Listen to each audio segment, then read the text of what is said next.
Cordiales saludos, queridos aprendices. Nos encontramos en la videoconferencia o web conference de la Learning Activity 4 o de la actividad de aprendizaje número 4. Lo teníamos programado para el día de hoy a las 3 de la tarde, entonces vamos a darle inicio a esta videoconferencia. Vayan por la pintura, Salma.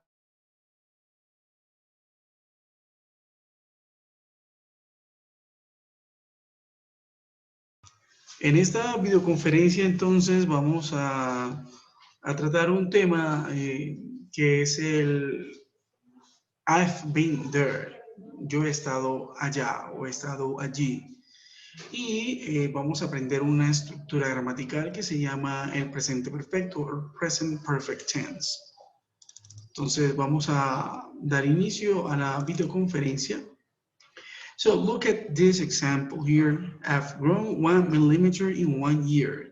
I've grown 1 millimeter in 1 year. He crecido 1 milímetro en un año. He crecido 1 milímetro en un año. Entonces el presente perfecto, como lo vamos a ver acá en la siguiente diapositiva. El presente perfecto es un tiempo verbal que nos indica a nosotros que una acción inició en el pasado, pero tiene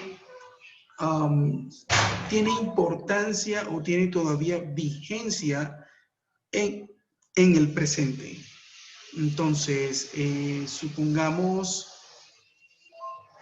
bueno, le voy a dar unos ejemplos más puntuales en la medida que vayamos desarrollando la videoconferencia. Bueno, vamos a continuar y ya seguimos explicando esta parte de la línea de tiempo del presente perfecto. Entonces, se usa en el idioma inglés para narrar hechos que ya han ocurrido en un momento específico o no, en el pasado, pero que siguen teniendo una relevancia en el presente. Como se lo había dicho anteriormente, es relevante en el presente. Aun cuando la actividad o la acción se inició en el pasado. Entonces, corresponde en su estructura con el pretérito perfecto en español, es decir, el verbo se construye con el verbo auxiliar have or has, si es tercera persona singular, he, she, it, más el participio del verbo. Ustedes pueden, si gustan, pueden realizar el siguiente ejercicio en sus computadores. Abren una nueva pestaña, van a buscar en esa pestaña, van a colocar verbos en participio pasado. Entonces, ustedes van a encontrar un listado de verbos en participio pasado y van a encontrar que esos verbos están detallados en una tabla de 3 columnas. En la primera vamos a encontrar la forma infinitiva, en la segunda vamos a encontrar la forma en pasado y en la tercera columna vamos a encontrar lo que se llama el pretérito perfecto, ¿ok? Es esa tercera columna. Es esta tercera columna la que nosotros vamos a emplear para poder formar el presente perfecto. Ahora, el presente perfecto, para poderlo usar o formar, necesitamos como auxiliar el verbo have or has. Ahora, I, you, we, they va con el have y el he, she, it va con el has. Es importantísimo que tengan en cuenta esto. No van a hacer preguntas ni con did, no van a hacer preguntas con do, no van a hacer preguntas con el does, no van a hacer preguntas con el verbo to be como tal, sino que el auxiliar en este caso es el verbo have para primeras personas y has para la tercera persona. Tengan en cuenta que el verbo have como tal significa tener o poseer, ¿cierto?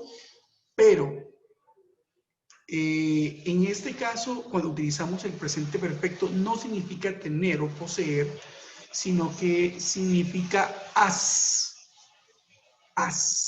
¿Ok? Ya vamos a ver más ejemplos para que haya más claridad en esta parte.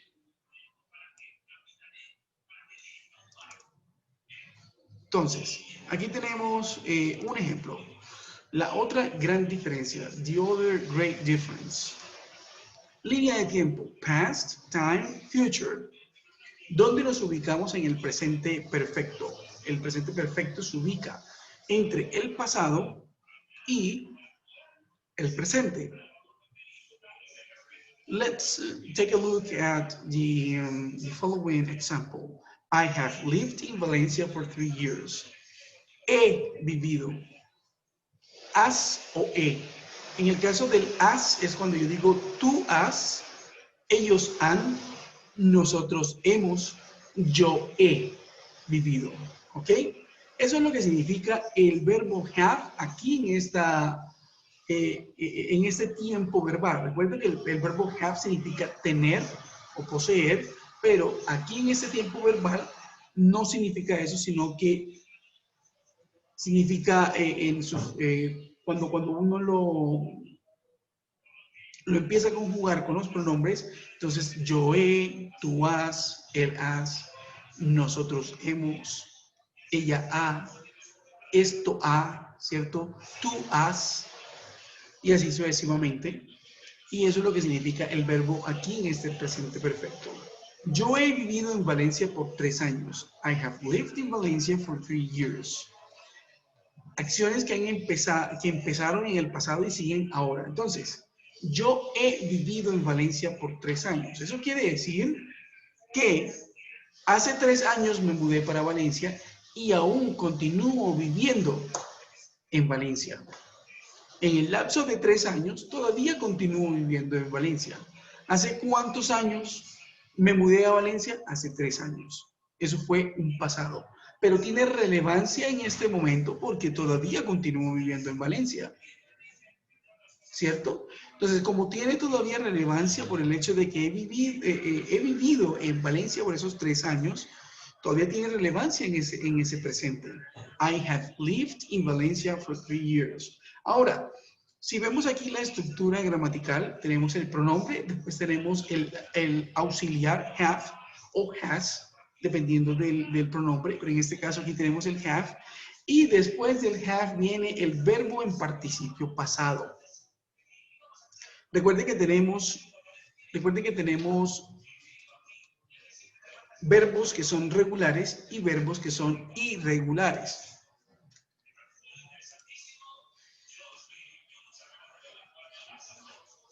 Los verbos regulares son aquellos que siguen la regla de que al final se le agrega una D o se le agrega una ED al final del verbo para poder formar el participio pasado.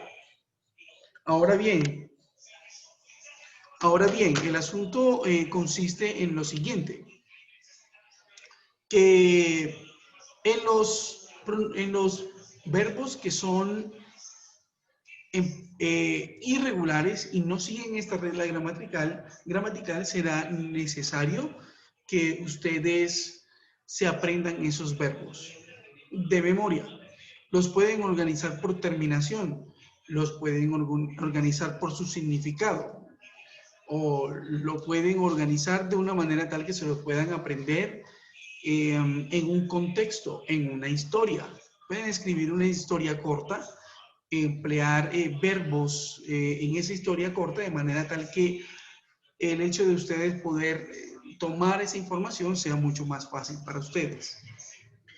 Si yo le quito el have a este ejemplo que tenemos aquí, si yo le quito este have, nos convertimos esa oración en una oración en pasado.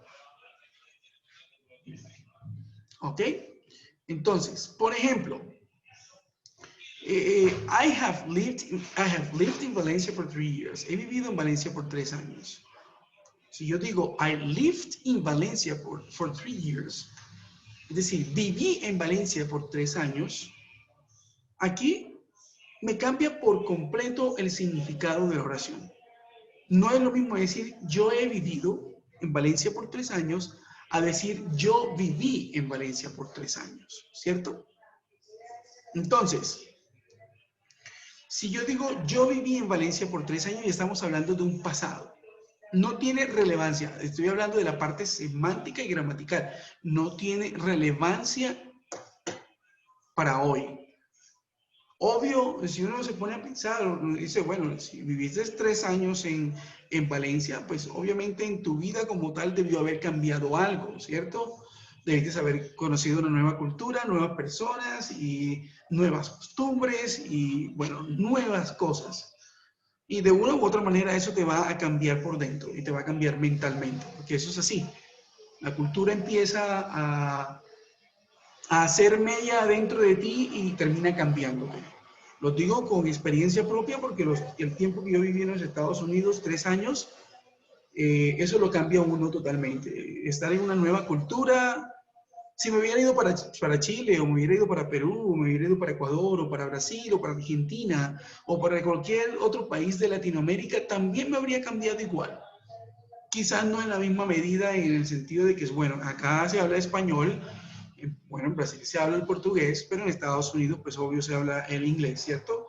Entonces, la lengua también hace parte de ese desarrollo individual y personal de cada quien y te hace y te obliga a que debas adaptarte de una u otra manera al lugar donde estás, ¿cierto? Y te puede significar a ti una competencia, te puede significar una ventaja o te puede significar una desventaja. Entonces, teniendo en cuenta cuáles son las condiciones en las que te vas para determinado país, pues así vas a tener esos cambios, ya sean positivos o negativos. El caso mío fue muy positivo y sobre todo por lo que yo estudié, ¿cierto? Entonces, no estamos hablando de que no haya un cambio en la persona si uno vive en otra parte, no. Estamos hablando acá de la gramática como tal, de la parte gramatical. I have lived in Valencia for 3 years. He vivido en Valencia por 3 años. No es lo mismo decir eso que decir yo viví en Valencia por 3 años. Gramaticalmente hablando no tiene ninguna relevancia en el presente, porque fue algo que ocurrió hace 3 años. O bueno, no necesariamente hace 3 años, porque aquí es indefinido el tiempo, no me está indicando ni siquiera si esos 3 años los viví hace 3 años o los pude haber vivido en los 90 o en la primera década de 2000, ¿cierto? De 2000 a 2010. Entonces, el presente perfecto tiene relevancia para el presente. El pasado no tiene ninguna relevancia para el presente cuando hablamos de la estructura gramatical. Ahora miremos un poco más acá. Entonces, miremos sujeto, verbo auxiliar y el verbo en participio pasado. Decíamos que el participio pasado y el pasado para los verbos que son regulares es el mismo, pero para aquellos verbos que son irregulares, en algunos casos sí va a ser el mismo, pero en la mayoría de ellos no. Entonces yo le puedo escribir acá unos ejemplos, por ejemplo.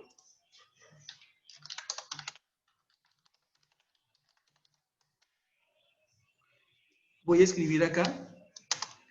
Entonces, por ejemplo, para el verbo sing, el pasado es sang y el participio pasado es sung. ¿Sí? Si yo hablo del verbo do, tenemos el do das. Tenemos el do, tenemos el did y tenemos el done. Si tenemos el verbo have también es irregular. Y este sí tiene igual el pasado participio y el pasado simple del verbo. ¿Cuál otro? Demos otro ejemplo de otro verbo. Break, broke, broken. Por ejemplo. Y así sucesivamente. Esos son verbos irregulares. Si se pueden dar cuenta, no utilizan el ed por ningún lado. Son verbos irregulares. Entonces, hay que tener presente esto. Entonces, I have talked. Yo he hablado. Sujeto, verbo auxiliar y verbo en participio pasado. Si quiero hacer la pregunta, lo único que hacemos es que cambiamos el sujeto, el verbo auxiliar pasa a ser primero y el sujeto pasa después del verbo auxiliar y después continuamos con el verbo en participio pasado.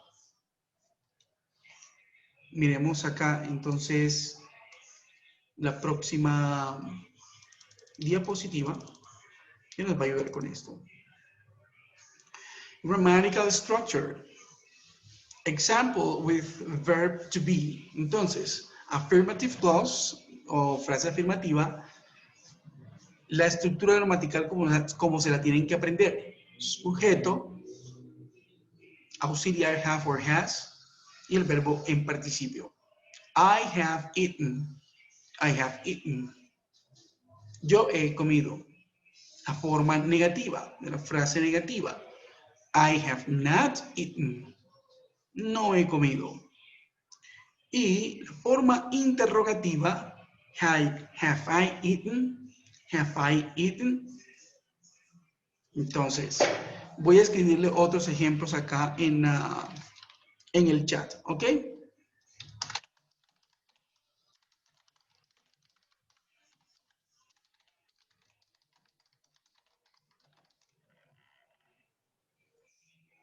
Entonces, I have played football for several years. He jugado fútbol por muchos años.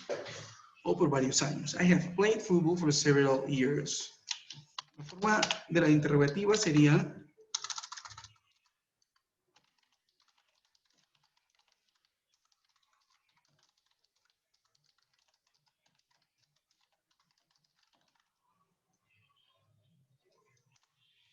have you played football for several years?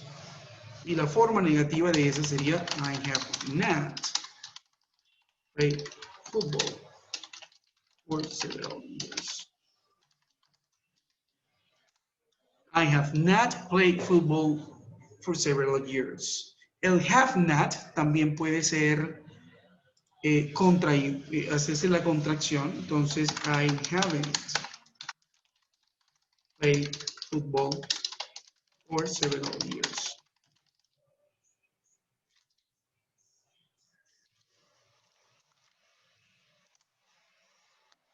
Listo.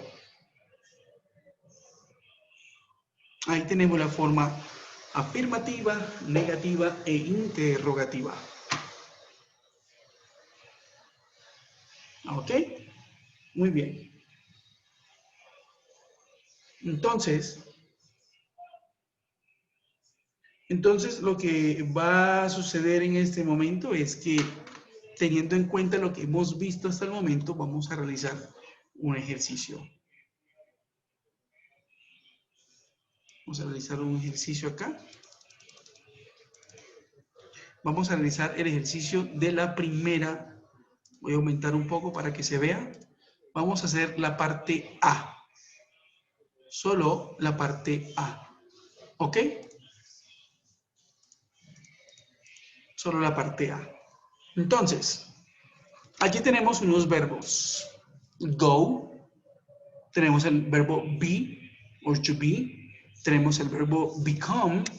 Tenemos el verbo tell. Y tenemos nuevamente en la última, tenemos el be. ¿Qué va a suceder en este momento? Les voy a dar 5 minutos para que hagan este ejercicio. 1 minuto por frase. Se pueden ayudar con internet. Busquen la forma del participio pasado de estos verbos que acabo de mencionarles y realizamos las oraciones que están allí. Las completamos, teniendo en cuenta la estructura gramatical que acabamos de ver. Bueno, 5 minuticos para ello, por favor.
Ok, chicos, vamos a comenzar entonces con la primera oración. Entonces, the first one. ¿Alguien la tiene? ¿Hay alguien que se atreva a escribirlo en el chat?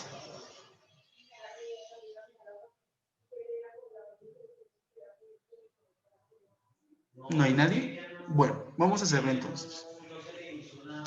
Primero, I have gone to France with my sister.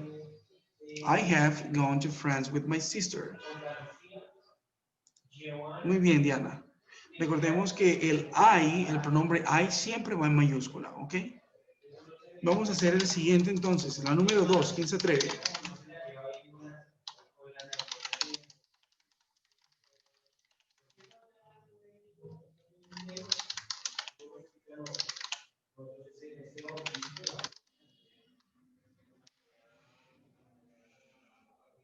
Ok, ¿nadie? Vamos a hacerlo. Ok, Diana, a ver, ¿quién? Todos, Juliet. They have been interested in English for 5 years. Muy bien, el número 2 es así. They have been interested in English for 5 years. Muy bien, Diana también. Separado el interested in, pero sí. Va bien. No sé por qué. Esto no. Ok.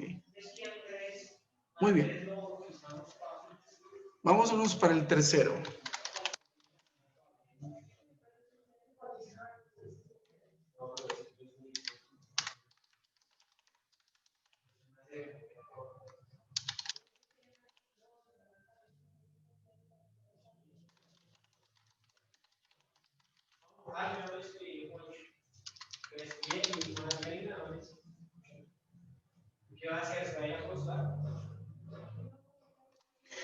He has written a book and it has become very popular.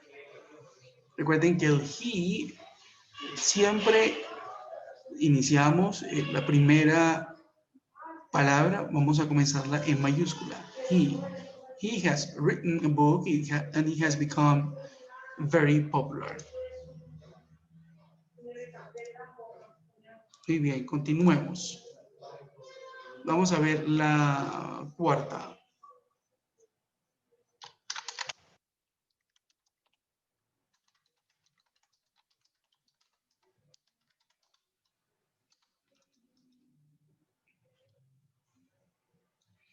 He has told something to Andrea. He has told something to Andrea. Very good. Diana and Juliet. Así es, tal cual. Y la última.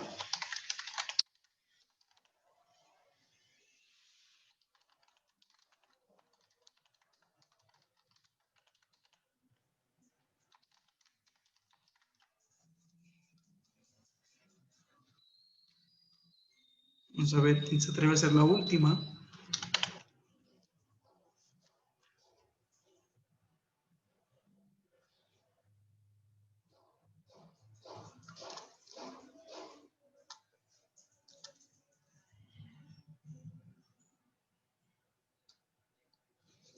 How long have you been interested in math? Muy bien, Constanza. Así es, tal cual. How long have you been interested in math? Very good. Muy bien, muchachos. Así es, tal cual. Ese es el ejercicio. Es muy sencillo, es muy simple. Realmente el presente perfecto no es nada complicado. Quizás es un poco más complejo cuando lo empezamos a utilizar, digamos,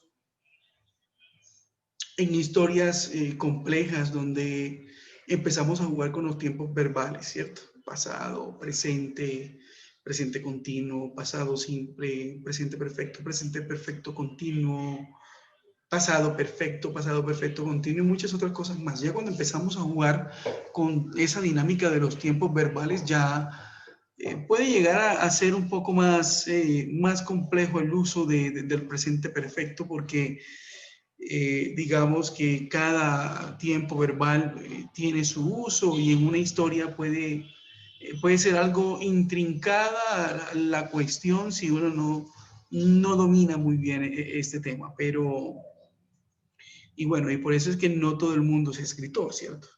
Por eso es que no todo el mundo sabe cómo se debe escribir una historia, una novela, un poema, en fin, ¿cierto? O incluso un ensayo, o una crónica, o un reportaje. Pero en la medida que uno va adentrándose o sumergiéndose un poco en este mundo digamos, de las estructuras gramaticales, su significado y de la escritura como tal, pues esto se va haciendo un poco más sencillo, por decirlo así. Muy bien, entonces, por último, lo que voy a hacer es que voy a mostrarles acá un ejemplo con el verbo play para que vean cómo se hace la conjugación en sus diferentes personas o pronombres. I have played, you have played, he has played, she has played, it has played, we have played, they have played. Si se pueden dar cuenta, en el he, el she y el it, aquí tenemos que que el verbo have va en su forma de tercera persona, que es has. Ahora, la forma negativa, I haven't played, you haven't played, he hasn't played, she hasn't played, it hasn't played, we haven't played, they haven't played. Aquí estamos haciendo la forma, en su forma con la contracción, ¿cierto? Aquí tenemos, aquí lo estamos haciendo perdón, me acabaron de enviar un mensaje, no te preocupes, Marta, no hay ningún inconveniente. Continuamos en la clase, puedes ir escuchándome en la carretera. Ok, so, tenemos entonces que la forma de la contracción, el haven't, es simplemente unimos ese not y la O se reduce a un apóstrofe. I haven't.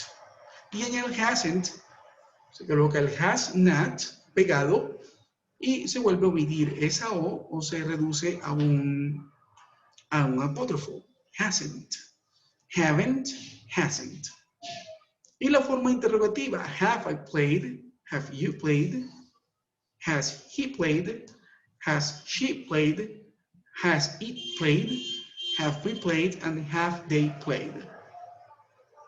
Muy bien. Entonces, esa es la forma de utilizar el presente perfecto. Entonces, tenemos 2 minuticos para hacer preguntas y con eso damos por concluida esta breve videoconferencia. Si tienen preguntas, por favor, lo pueden hacer en este momento y yo con todo el gusto trataré de resolver lo que se pueda. Voy a contestar una pregunta que me hicieron inicialmente, no voy a mencionar nombres ni nada. Hay personas que hasta el momento están enviando evidencias, ¿cierto? Chicos, no hay ningún problema. Tenemos plazo hasta el 14 de agosto, perdón, 14 de septiembre para poder enviar las evidencias.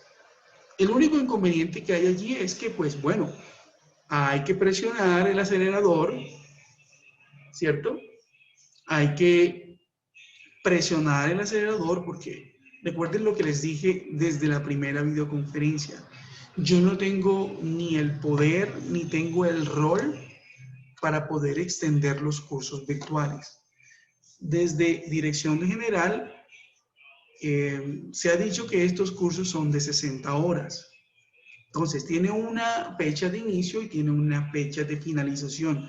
Yo no les puedo decir, bueno, les voy a extender el curso hasta el 20 de septiembre. No puedo hacerlo, porque por lineamiento al que me debo acoger por parte del SENA, mi cierre de la ficha como tal, o de las fichas como tal, deben realizarse el día 16 de septiembre.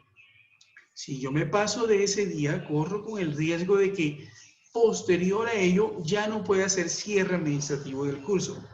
¿Qué significa no poder hacer un cierre administrativo del curso? Significa que no le puedo dar una valoración a ninguno de ustedes. que aprobaron o que no aprobaron el curso. Entonces, imagínense ustedes todo el desgaste de tiempo que va a haber por el simple hecho de que yo como instructor no haya realizado el cierre en las fechas indicadas. Eso quiere decir que también va a haber un retraso en la generación de la certificación del curso. Y no solo eso, va a significar un retraso en todos los procesos de asignación de fichas y demás del centro de formación al cual pertenezco o al cual le trabajo. Entonces, tengo que seguir los lineamientos. Yo cierro el curso el 16, pero ojo, yo cierro el 16 y les había explicado anteriormente que lo hago precisamente, el hecho de que ustedes envíen actividades hasta el 14 es porque ustedes me envían todas las actividades el 14. ¿Quién le toca calificar esas evidencias el 15? Pues a mi persona. ¿Y a quién le debe publicar quiénes aprobaron y quiénes no aprobaron ese mismo 15? Pues en el caso mío también lo debo hacer, ¿cierto? Entonces, hasta el 14 tenemos plazo, solamente para que lo puedan verificar. Para aquellas personas, por favor, yo estoy revisando las calificaciones, estoy calificando. Si he estado verificando, si ustedes no han visto, si les han enviado desde hace poco o si las enviaron a tiempo, deberían tener por lo menos varias evidencias calificadas. Por lo menos si las enviaron a tiempo, ya deben tener evaluadas todas las de la primera, por lo menos de la primera actividad y segunda actividad, ¿sí? Y si no, pues estén verificando, por favor. Si de aquí a la otra semana, hablemos concretamente para el miércoles, todavía hay actividades rezagadas por ahí sin calificar, me escriben un mensajito que yo con todo el gusto reviso el caso, ya lo he hecho con varios y bueno, ya se han dado cuenta que sí tenían la calificación de la evidencia, solo que no sabían cómo ingresar para ver la calificación. Ahora, ya se me va a acabar acá el tiempo. Bueno, entonces, recuerden, ¿cuál es la fecha última de envío de actividades? Lo voy a escribir acá, 14 de septiembre. Ni más ni menos. Un cierre virtual para un tutor que viene siendo el 16 me puede tomar a mí fácilmente 12 horas.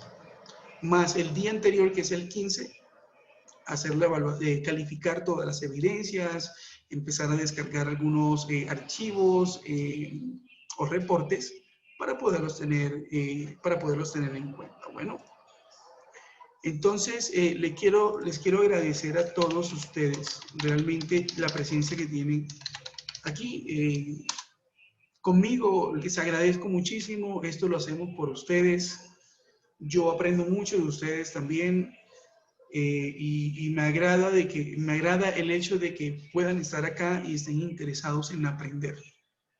Que ese deseo por el aprendizaje y ese deseo por seguir creciendo y seguir aprendiendo y seguir llevando sus vidas hasta el límite, pues es una buena señal de que se va por un buen camino, ¿no? Entonces, que tengan ustedes todos una feliz tarde. Muchas gracias por estar acá presentes y bueno, entonces nos vemos. Gracias y que tengan una feliz tarde, un feliz fin de semana.